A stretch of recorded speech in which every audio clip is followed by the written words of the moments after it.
Kasi ito nak, medyo challenge itong manual car. Hindi to katulad ng automatic car na paglagay mo sa drive, gas in brake ka lang, gas in brake. Dito may kasama na siyang clutch.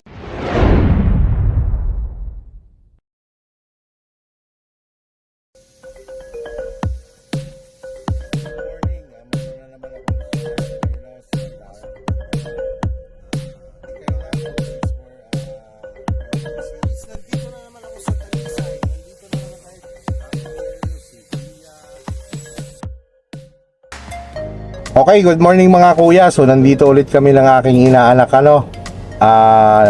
last time ang aking itinuro sa kanya automatic car. So ang purpose ko kasi doon, kaya tinuruan ko muna siya automatic car kasi itong inaanak ko na ito, wala talaga po itong experience sa pagdadrive. So dinevelop ko muna yung management niya sa manubela at doon ko muna siya inumpisahan. But this time, ang ituturo natin ay manual car. So ready ka na ba nak sa ating driving lesson, manual na sasakyan? Okay, so ganun pa rin nak, no? Kung tulad nung tayo nag-umpisa dun sa automatic, bago mo naman siya nakuha or bago mo siya natutunan, syempre pinakinggan mo muna si Ninong noon. Sundan mo lang muna, no? In the same time, tandaan mo lang siya, ha? Kasi ito nak, medyo challenge itong manual car. Hindi to katulad ng automatic car na paglagay mo sa drive, gas in brake ka lang, gas in brake. Dito may kasama na siyang clutch, no?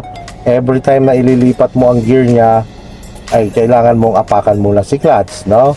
Tapos kapag ikaw ay titigil at naka-engage yung gear mo, huwag kang bibitaw sa clutch hanggat hindi ka nakakapag-neutral. Okay? Start na tayo, no? Let's go! So ganito nak, no? Tandaan mo ha, tulad ng dinemo ko sa'yo kanina na 3 pedals na yan, no? Yung automatic. Yung iyong kaliwang paa na yan, walang ibang gagawin yan kundi i-manage niya ng si clutch. Ito namang right foot mo, ang kanyang management naman na gagawin, walang iba kundi yung gas pedal at saka brake pedal. Mag-move nak, familiar na muna natin yung gear, no? Apakan mo muna sagad ang clutch mo. Huwag mo bibitawan siya. So hawak ka sa gear stick. Huwag kang bibitaw sa clutch, ha. Sige, hawakan mo. Pasok mo sa first gear, second gear, third gear. Itulak mo, ilagay mo lang sa neutral, tulak mo pataas, fourth, tapat lang din, fifth, yan, neutral, tapos lagay mo sa reverse, yan, neutral, yan ang sinasabi ko na wag kang bibitaw sa clutch hanggat naka-engage. Pag ganyang naka-neutral na kahit bitawan mo na yung clutch mo, yan, kahit biglayin mo yan basta't naka-neutral na. Ngayon naman ganito, aapakan mo ulit si clutch. Okay, pasok mo sa first gear. Yan, pwede mo siyang tingnan, ano. Ngayon, after mo siyang na-set sa first gear, alam mo, marangkada ka na, ngayon tumingin ka sa kalsada. Okay, hawak sa gear stick. Second gear, third gear, fourth, fifth, reverse, neutral. So, yun, no? Bitawan mo na clutch. Okay. Ngayon nak, tandaan mo, presence of mind, isa-isip mo lagi na yung si first gear, pag inilagay mo, pwede mo naman siyang tingnan, no? At saka si reverse. Kapag dadalhin mo na sa second gear, third gear, fourth gear, fifth gear, dapat hanggat maaari, huwag mo siyang titingnan. Kasi siyempre, nag-move ka na kasi noon. Kailangan mo mag-focus sa unahan, ano? Dito kasi sa manual lock, ang una talaga ditong inaaral ay yung pag-arangkada. Yun lang naman kasi ang challenge dito. Yung second gear, third gear, fourth gear, fifth gear, madali na yan. Ang challenge lang talaga dito yung first gear at saka reverse. Kasi nga, na kailangan mo munang kontrolin ang iyong sasakyan. Like katulad sa first gear, kailangan mapagalaw mo muna siya or mapa-move mo muna siya. Dahil pag yan nag-move na lock, pag inilipat mo yan sa second gear lock, the more lang speed niya ipang second gear, hindi yan basta-basta mamamatay or hindi na yan mamamatay ang makina, ano?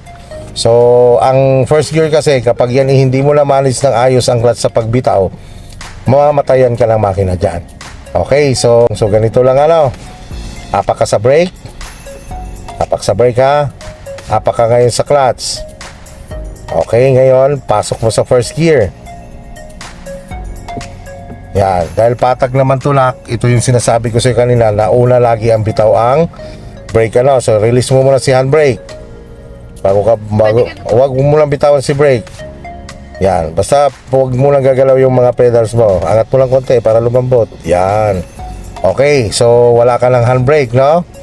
So punta ka na ngayon sa gas. Ako dahan-dahan si clutch.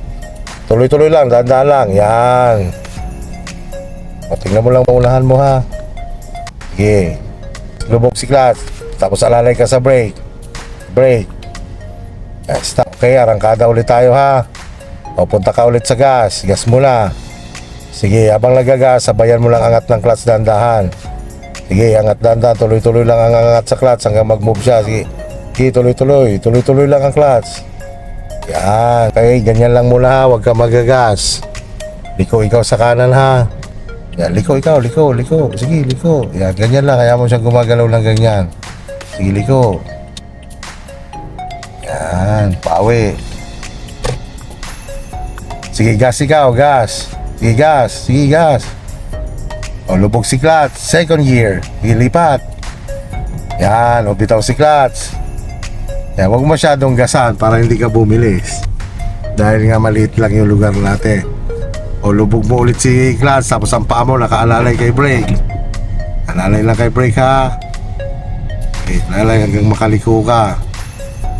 O, tigil ka muna. Tigil. Stop mo ngayon sa first gear.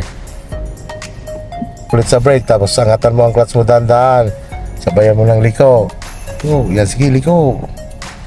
Yan. Pawi. Okay, sige. Bitaw ka sa brake, punta ka sa gas. Sige, gas. Bitaw yung clutch mo. Bitaw mo. Gas muna ikaw, gas. Sige, gas. Sige, gas. O, lubog si clutch, second gear. Sige, lipat. Huwag ka mag-brake, lipat lang. Yan. Clutch, lubog si clutch ha, sagad. Sagad. I-stop tayo. Yan.